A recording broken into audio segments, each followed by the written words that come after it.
Hello everyone, I'm Rick Scott, the CEO of Congo.com, an e-commerce company.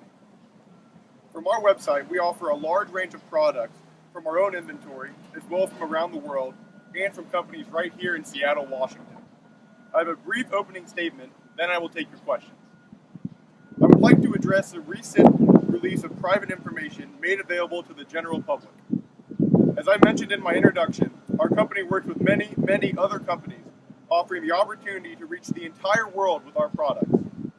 Over the years, I have personally reached out to each business in this entire community in an effort to find out what local businesses need for their own success, so that Congo is best able to be a good local citizen. Because of this effort, my personal phone number is likely on every business owner's list. I've worked with many of the businesses owners in this community. We've contributed countless hours working together to bring a sense of value and pride of ownership to the community. Because we've worked together, our success has helped our community grow rapidly. It may seem too quick for some, but rest assured, we have worked out plans that benefit more than just Congo employees. After speaking to area business owners about their concerns, we hired the best planners in the nation to not only plan for our employees and their families, but also for surrounding businesses, giving them the opportunity to also benefit from our expansion. With this expansion, child care services will be made available to Congo employees, as well as employees of surrounding businesses. We also want to continue to build our green program by offering transportation services to our employees in an effort to minimize traffic and parking issues. These transportation services will also be available to the employees of surrounding businesses. Services intended to benefit Congo employees are also creating even more job opportunities. Jobs in the food industry, engineering, custodial work, customer service, child care, and even a call center. Jobs that will boost our local economy tremendously. You can stay informed by attending town hall meetings to learn more about the upcoming Congo expansion. As you can see, Congo is making every effort to be a good, responsible neighbor. There will always be someone who is against progressive action. We understand that. We are convinced that once our planners reveal the full project, you too will be convinced. Congo's utopia doesn't just belong to Congo. It belongs to the community as well. Thank you, and I will answer your questions now. Scott, what do you have to say about your name on the prostitutes call list? First off, I did not have sexual relations with that woman, and that is a crazy allegation.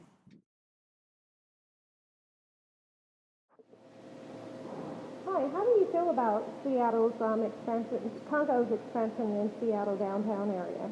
I think it's great. Expansion's always a great thing. When it comes to expansion, there's always new jobs, and when there's new jobs, it's always great for the community. Oh, by the way, what's up with the CEO being on Madam's call list? Those are only allegations, so right now no comment. Oh, okay. Thank you for your time. You're welcome.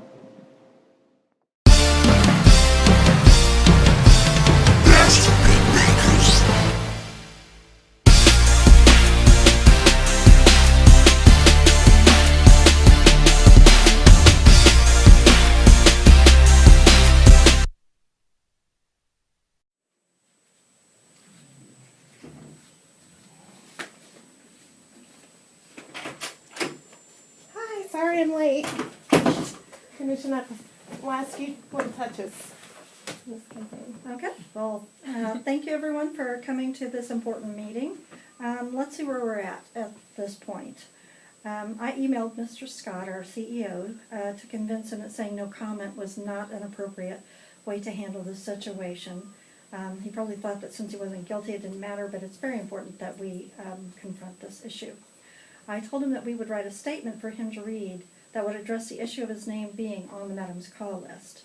The statement will minimize that issue and then focus on the real issue at hand, the fact that many of the area business and civic leaders are feeling very anxious about the company's expansion project. Then I directed Lydia, our media director, to get input from the rest of the team about what our key messages would be and then to draft an opening statement. So all that is taken care of.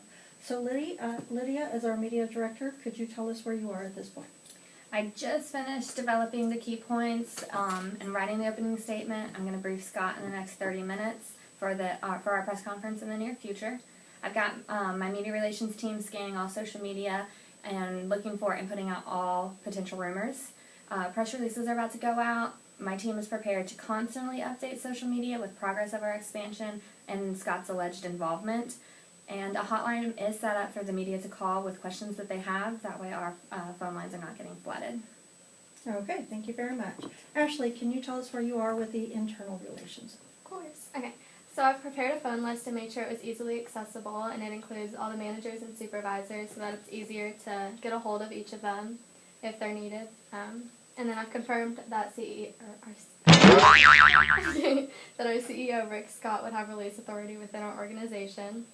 I've created a 1-800 number that employees can call so they can figure out information quicker during a crisis in a timely manner without the hassle of trying to get a hold of everybody else. I've sent out a text alert to all employees at the office, letting them know what's going on with our CEO and the expansion. I've sent out an email to employees that work at our office, letting them know all the details of the crisis involving the expansion, and our CEO, Rick Scott, would be the spokesperson, and he's the only employee with a release authority. I've made sure each employee that works at the office had a copy of written plans so they know what's going on and what to do. I've sent out emails to office employees letting them know about the Green Women Ribbon Awareness Day and Community of New Growth Opportunities campaign, and I've sent out an email to office employees letting them know about the groundbreaking ceremony. All right, thank you very much. And Bridgette, can you tell us, you've been very busy with the community. Where are you at with the community relations? I developed a campaign using acronym CONGO, Community and New Growth Opportunities, which implemented Congo's plan of creating more than 1,000 jobs and providing free on-site childcare for all employees and families at Congo. We partner with other local businesses to host a job fair to showcase some of the job opportunities that's going to be available.